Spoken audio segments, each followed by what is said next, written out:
We review Season 2, look forward to Season 3, and invite you to participate in our contest on this week's episode of Bald, Blind, and Buddies. Bald, Blind, and Buddies.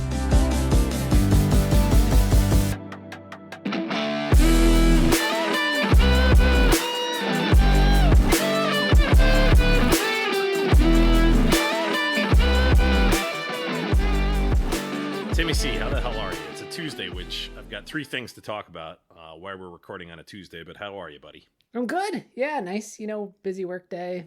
I'm back home. It's chilling out, so... How did your meeting yesterday go? We don't have to get into the specifics, but just curious how it went, how it treated you. It's complicated. Yeah.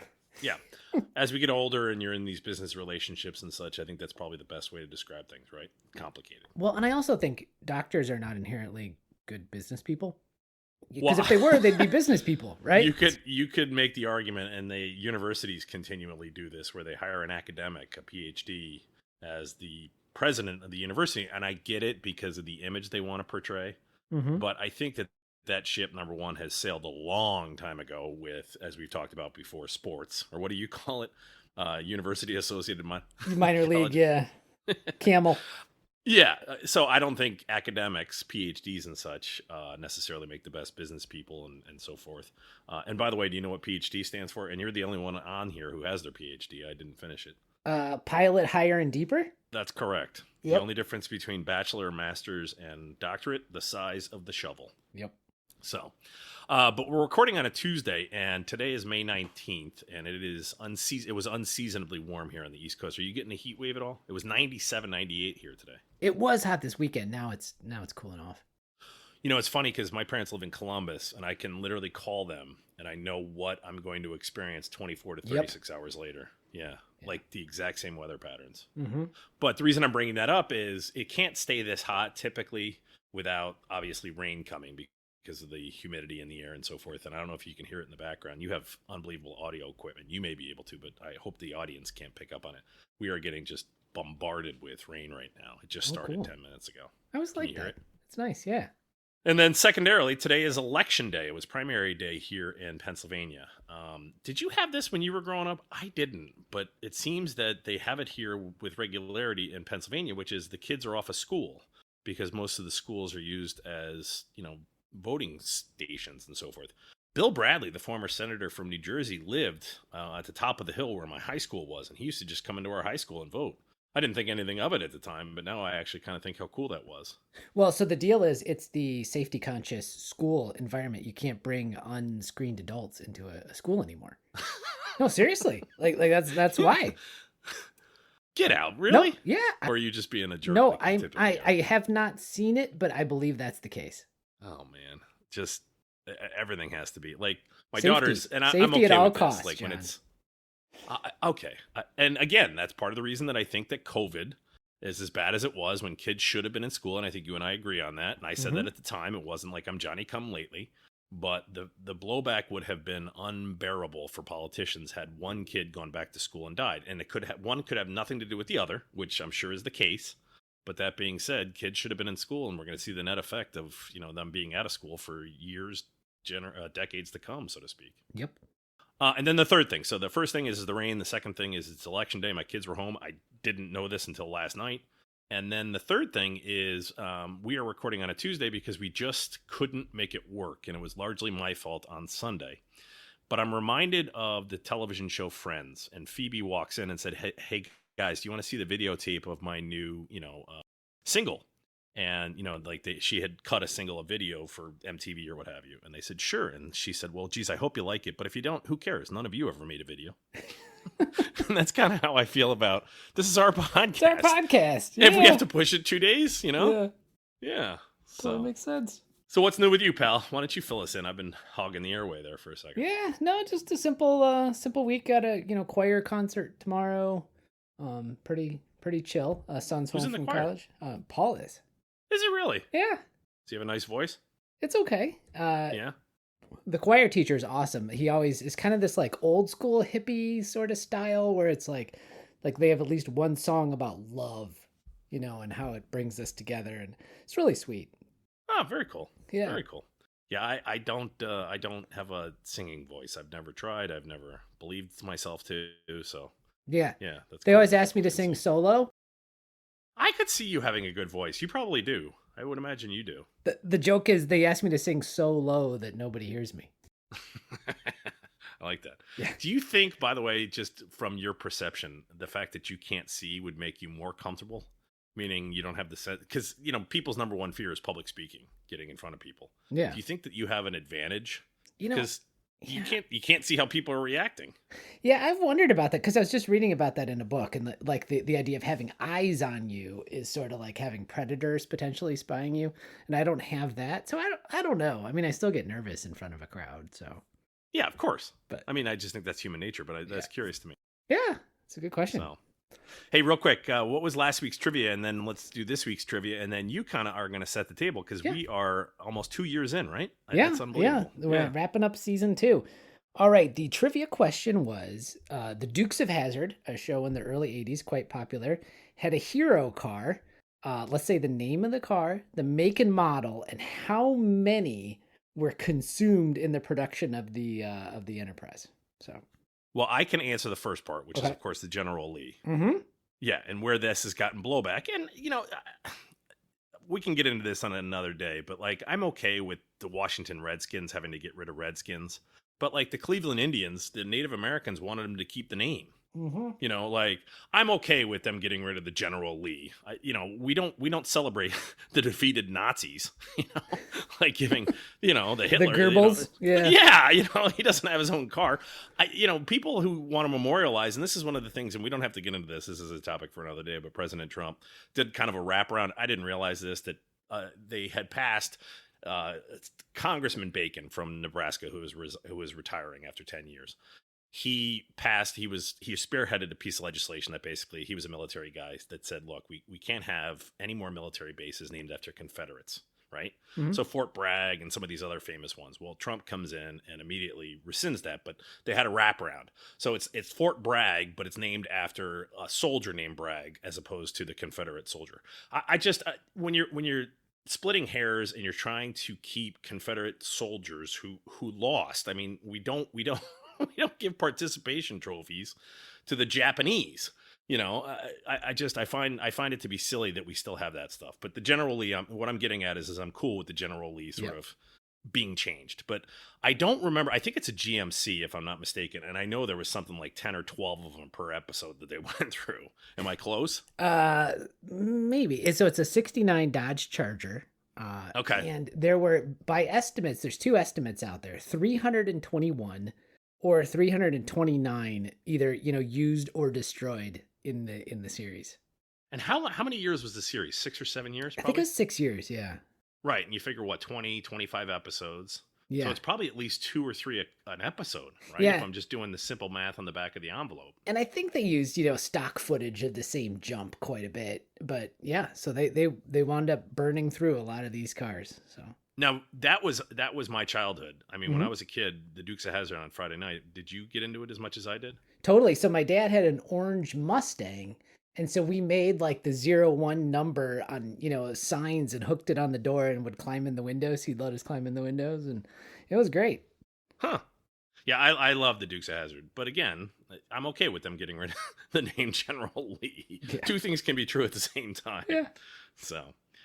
I heard an interesting trivia question, and I'm always fascinated by geography. And this was actually kind of a simple one, and I ended up getting it. It took me a minute, though.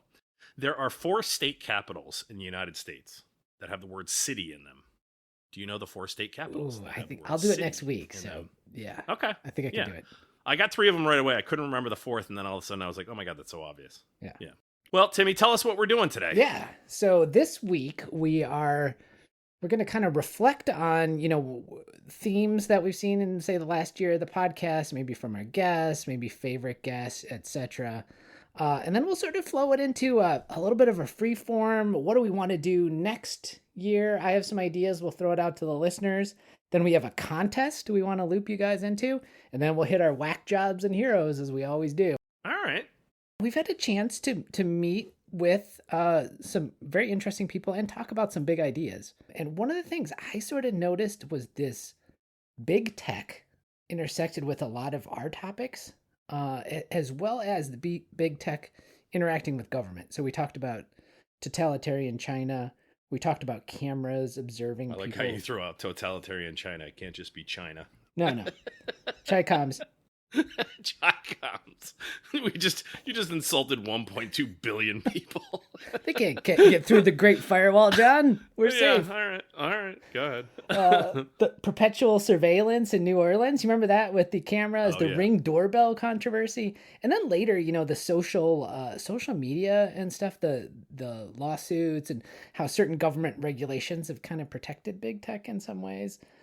So this notion of technology impacting human relationships and the agency of a computer taking over the human role of interacting with other humans, whether it's setting prices on airlines or opening up rental cars. So I thought that was a theme that kind of kept recurring in the past year that I just wanted to highlight. Yeah, there's no question. And I think that that's going to continue to dominate because, 25, even 50 years ago, the largest companies in the world were, GM and so forth. And they're all now tech companies, Alphabet and, Facebook, Meta, and so forth. And I think that is indicative. And it's incredible, Timmy, how much power technology has and how quickly it can change. This stuff with AI, I tend to generally believe that the promise of things is overstated just as a general operating principle. Meaning, I think the internet made the world a better place in a lot of ways, but I don't think it changed human, progression, so to speak. I think AI has the potentiality to be a very, very valuable tool, and I've used it even in my own living way and my own living life and so forth. But I don't think it's quite as peripatetic or as invasive as people are making it out to be, and I think that's going to prove to be true. What say you to that? I am almost 180 degrees in opposition. Really? Yeah. In terms of AI or technology generally? In terms of AI especially. So okay. I'll link an article from Substack I was reading the other day that explains this well, and I'll borrow their metaphor. They basically say AI is a train, and what we do with our brains, like the internet otherwise, is a bicycle. And when you ride a bicycle, you're making yourself stronger, you're seeing the scenery, you're having agency. And AI has a way of just taking you somewhere and you've gotten nothing from the journey. And I think as human beings, the more and more we do that, the more and more diminished we are. And so that's what I'm concerned about. Well, if you say that it's a train and our human brain is like a bicycle, we still utilize both. Meaning, I have to go to Colorado for work in 2 weeks. I'm going to fly there, right? Uh-huh. But 100 years ago, taking the train would have been the standard course. I can still take the train, and there are benefits to it. There was actually an in-depth article written, I believe in the New York Times earlier this year, on somebody who rode by train across the country and looked at it as the experience, not just getting from point A to point B. And we have bicycle clubs in my neighborhood that get together every weekend and ride. And I have a buddy of mine that I work with who rides on average 100 miles a weekend. 80 to 100 miles a weekend. He still embraces utilizing bicycles, even though the automobile, the train, the jet is still there. Could you not then take the same, sort of paradigm and apply it to artificial intelligence? Meaning, sure, it does go faster, but is it necessarily the best tool for that situation? That may not always be the case. Well, but I think so the problem is you and I are having a different discussion. Do I believe that people can make more and go further with AI in any given amount of time? Sure. Yeah, but I won't dispute that. But do I believe that they will somehow be diminished by doing this over and over? And I think the answer is yes. So I think they'll be they'll be the person whose legs atrophy because they're used to getting a ride everywhere. Right, but I don't think I'm necessarily the poorer for not writing cursive, meaning I type on a computer. It seems to be a lost art. I get that. And, when you send out sort of invitations to a wedding, you have, a professional calligrapher. Is that what it is? Yeah. That writes in the fancy schmancy way. These are all lost arts. I mean, Henry Ford used to say, I don't ask the public what they want, because if I did, they would say they wanted a faster horse. The point I'm getting at is not necessarily that you're wrong. I'm just saying that I think it's stress points. I think that AI is going to change a lot of our behavior. I don't think it's going to change humanity. That's the difference for me. Yeah, we disagree on that because I think Okay. the difference of calligraphy, how you know intend to type, that I mean that's a good question, but you're still using your ability to create and generate. And when a machine takes that over, that's the thing that I think, at least right now, makes us the best we can be as humans, is our ability to connect with each other and our ability to create. And when we pass that off, I think we lose something important. But is it not possible that what we've witnessed with, for instance, the smartphone could happen with AI? Meaning there is now a reversion to the mean, if you will. There's a lot of people who have gone back to sort of standard old flip phones. I mean, you are the one who, talks about how you have the dumbest house possible. Yeah. You've embraced this idea. Could you not see the same, which is, I can have artificial intelligence do this for me. And again, I see the power of it. I don't want to understate the power of it. What I'm saying though is I think it's going to make humanity better, just like the automobile has and other things have. I just don't know if it's going to foundationally change humanity like people fear. That's pretty much my Yeah. point. And you can disagree, it sounds like. Yeah, I hope not. And I hope when we find out it has, we still have the tools to rebuild ourselves. Fair enough. Fair enough. Yeah. Thoughts, favorite guests, John? Thoughts from. Well, why don't you go first? I have a couple of them. I have a couple people I want to call out. Well, I just talked about big tech, but the other theme that I think really ran through ours was just the humanity we encountered. I mean, we talked to Bob Ricks, right? The investigator. Oklahoma. He just stole my thunder because he was going to be my first one I was going to call out. Yeah. And alongside because I think they're in the same vein, was Ed Davis, the former police commissioner of Boston. Yeah. And how they, just the simplest ways that they looked at law enforcement as opposed to, what was it policing that he said? Policing versus law enforcement. Right. Yeah. And I think that was something that I really took to heart. They were two of my favorite guests without question. Yeah. But continue your thought line there. I'm sorry. I mean, they were doing a very human and important job, but so was Randy Coyne, right? The person who defended Timothy McVeigh. And that was a very powerful, if you guys want to listen to that was a powerful talk with him. And then we come across our tribute to Lou Holtz, right? Humanity of humanity, who taught young men lessons that they didn't appreciate for decades later. Right. So the counterpoint to technology invading your life is these, great examples of humanity in action at its fundamental. Yeah, you basically jumped all over some of my favorite guests from the past year, both Ed Davis and obviously Bob Ricks. I think just how law enforcement sees things to me is fascinating. And, having to prosecute a crime that everyone witnessed on television, like on Oklahoma City. I shouldn't say watched it live on TV, but saw the net effect of it live on television post facto. And staying focused on the job at hand was remarkable. I thought that the way in which Ed Davis talked about how he saw policing and what's happening now with, ICE agents and so forth. This isn't a political statement so much as just he had a foundationally different idea of what policing should be about, as opposed to just rounding up people, right? And so I really enjoyed that. But I also want to give a personal thanks to Randy Coyne, who, by the way, has become a regular of Westchester Nuts and Treats. Did I tell you that? No. He loves my Chex Mix. Yeah, he orders it. I've probably sent him 3 or 4 orders so far. That's awesome. With regularity. And I always include extra just as a thank you. Yeah. But, he knew and said that, in essence, that he knew that Timothy McVeigh was guilty. And to me, what makes him different than, for instance, the people who defended OJ, and I will go to bat that everyone needs and is entitled to a presumption of innocence and a defense.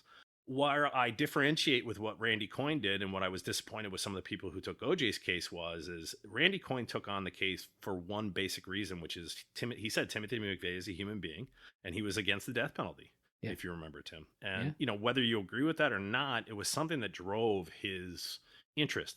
I'm not sure I saw the same in the O.J. Simpson case. Do you disagree with that? And the reason I'm thinking about the O.J. Simpson case in particular today is Mark Furman, the detective who basically they showed to be a racist, and he had a history of it. As such, they basically said he's a racist, so you can't believe anything he says, right, which means that OJ by extension is innocent.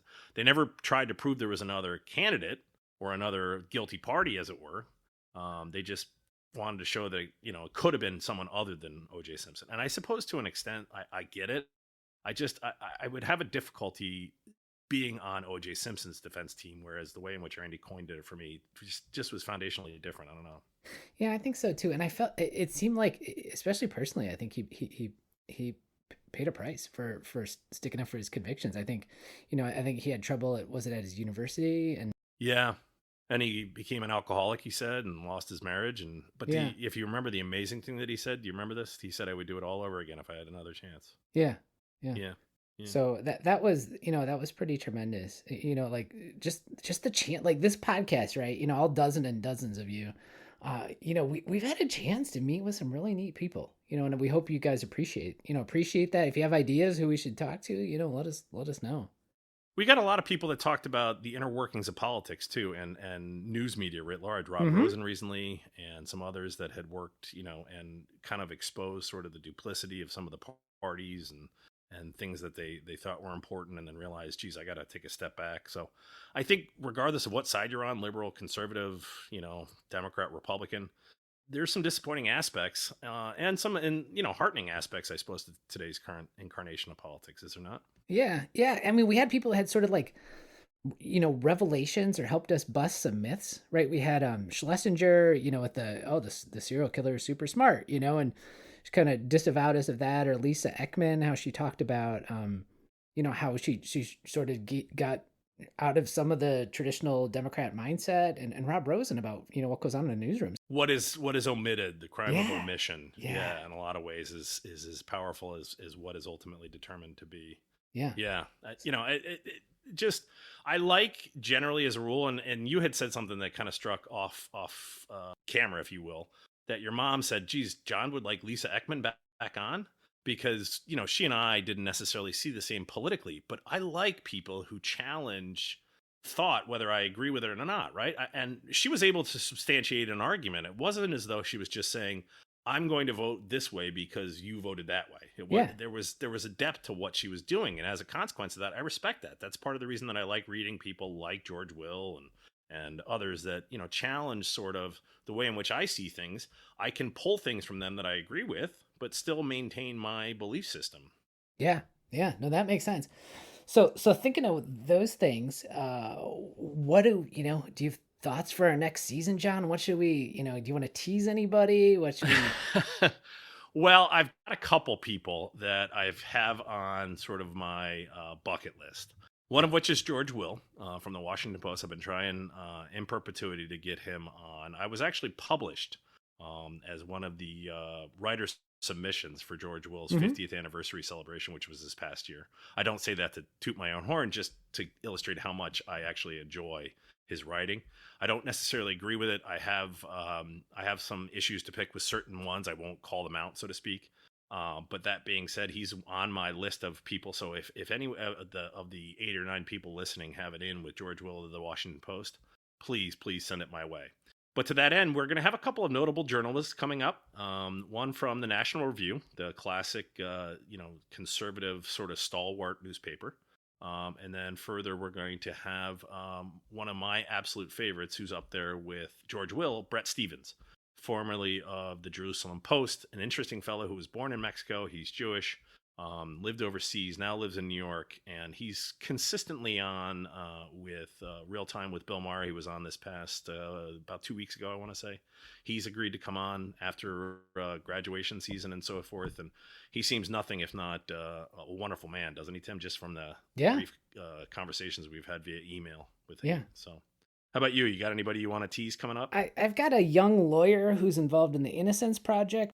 Are you using the word young now, or are we at the age now where we're young lawyers, they are, even though they're 35? Yeah, they're young now. He's a kid. Yeah.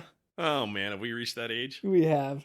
And then, because I'm the go-to email for ideas first, like that, stuff just comes across my transom, and if it looks interesting, we'll get them on. So that's how we've had. One of those was Rob Rosen, who I was happy as all heck to have on. I would never have thought of, omission from news broadcasts, and he was substantial in his defense of how certain things were done and should be done and so forth. And he basically said, look, journalist is about seeking truth. It's not about taking sides. Yeah.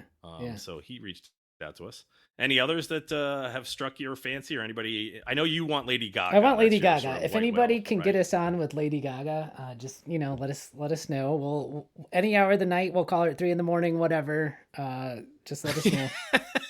I'll cancel my patience. Sorry, guys. Got to talk to Is Lady that Gaga. your one guest that you living that obviously we can have another discussion for another day about people that have predeceased us that you would love to interview. Jesus would be fascinating to me. Einstein would be somebody that would be fascinating. Anybody living currently that you would absolutely is that Lady Gaga? Because mine is a little bit different. Right now it is. I'm sure there's a better choice, but yeah. Any others that jump out or no?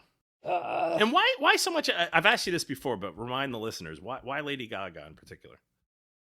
There was a song that did it for you, right? Yeah. There's a song I heard, and I was like, wow, this is something. I think if you look, there's this whole like Horatio Alger story, right? The self-made man, right? Person. I think in a lot of ways, Lady Gaga, Stephanie created the whole thing with a lot of hard work, a lot of joy, a lot of talent. And has had bumps in her life, which I think are interesting. And you put it all together, and I think she'd be an interesting interview. Yeah, I could see that. Do you have any idea who mine would be, Tim? Other than George, I've told you before. Bill Clinton. Yeah, that would probably be mine. And I told a buddy of mine. Yeah, we could reserve like 4 hours. It'd be perfect. I literally, and you know me, Tim. I talk too much and I interrupt and blah blah blah. I would literally just be on mute, just talk. Yeah. And he's going to be 80 this year, so he, hopefully they've got, from what I understand, former presidents have phenomenal health care, as they should. I have no issue with that. I would love to have him on. Do I anticipate that happening? No. But, on the off chance that someone knows someone who knows someone who knows someone who once worked for, Hillary Clinton, heck, anything we can do. And tell the former president, that the beef jerky that I make is some of the best he'll ever have. Yeah. I'll even say that to the president of the United States. Maybe if we could do a joint thing, if we got Lady Gaga on, Bill Clinton to come on just to chat her up. Oh my gosh, would that be amazing? Yeah. Right? So Lady Gaga, meet Bill. Meet Lady. Bill, call him Bill. I remember Obama talked about meeting her because I think she sang it at his inauguration. He said it was intimidating. She was wearing like these giant, platform shoes, and he's, not a short man. Huh. No, that would Obama would be up there as well. It might have been, loved. It might have been Biden. I don't know. It was one of those two. It was Biden or Obama. So now I've met Trump and I've met Biden. Yeah. Both of them.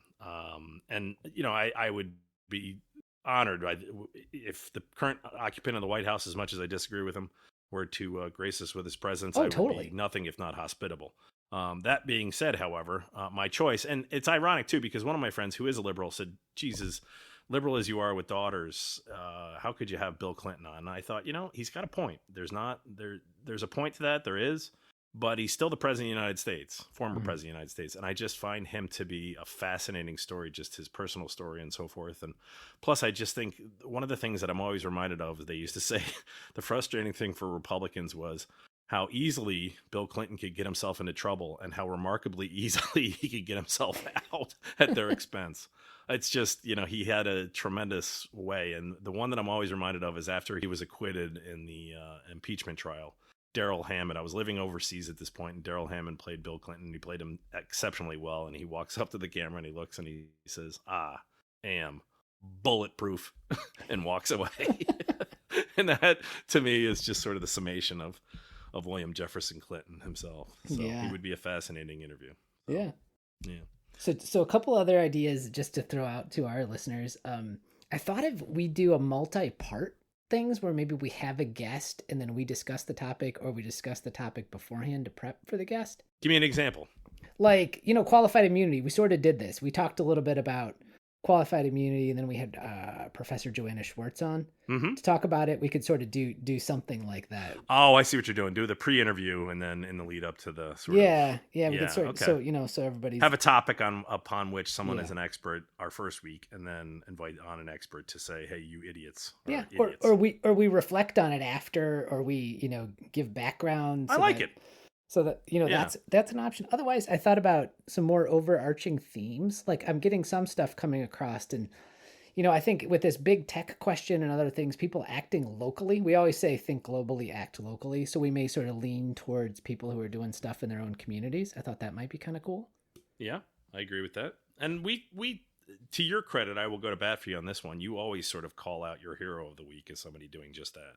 Yeah, so get some of that. And the other one I didn't know about, John, we can see what our guests think, or our, dozen listeners, some more mental health stuff and see if, like SSRIs for children. Should I, Yeah. like that? Yeah, we had Jonathan Scrimetti on, who was the Attorney General of the state of Tennessee, who talked about the case at the Supreme Court. And he was talking about how, look, I'm not Hitler. I have children, but the argument he put forth, and, disagree with him, love him, or hate him, he basically said this is too young for these children to be having this type of, medicine, so to speak. And there's whether you agree with it or disagree with it, there's at least a discussion to be had, is there not? Yeah. Yeah. And I think some of these things, they always they say this is settled science, but a lot of it isn't. And maybe there's some topics that I could, actually put on my doctor hat and talk about too.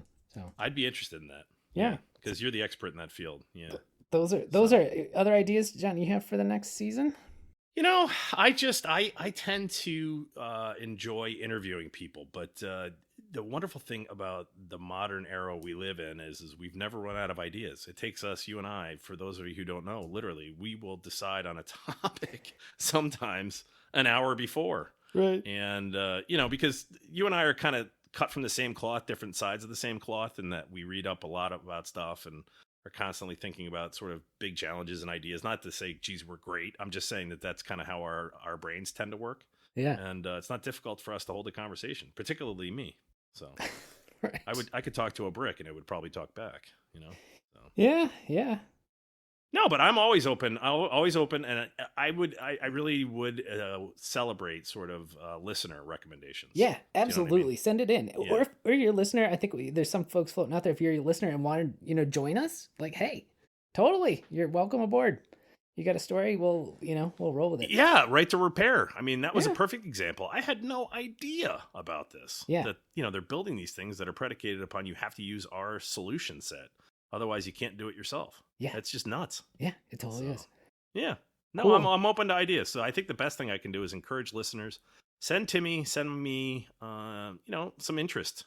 Yeah. Things that you would like to talk about or like to hear us. And if you, maybe heck, we'd even have you on as a guest. So. Yeah.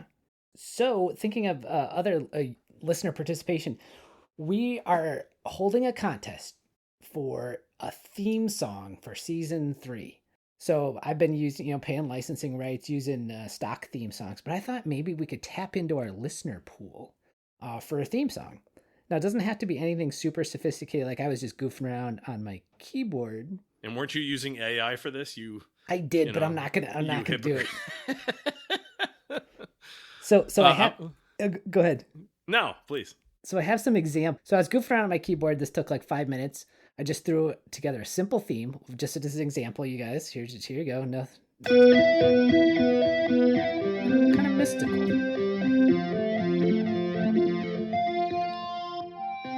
Because it doesn't have to be too long, because the YouTube people don't hang on that long. So just, a little something. But then we're appealing to the American attention span.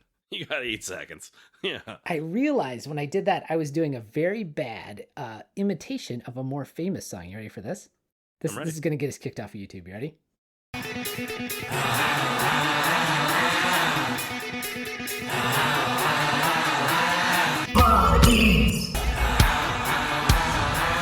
Bodies.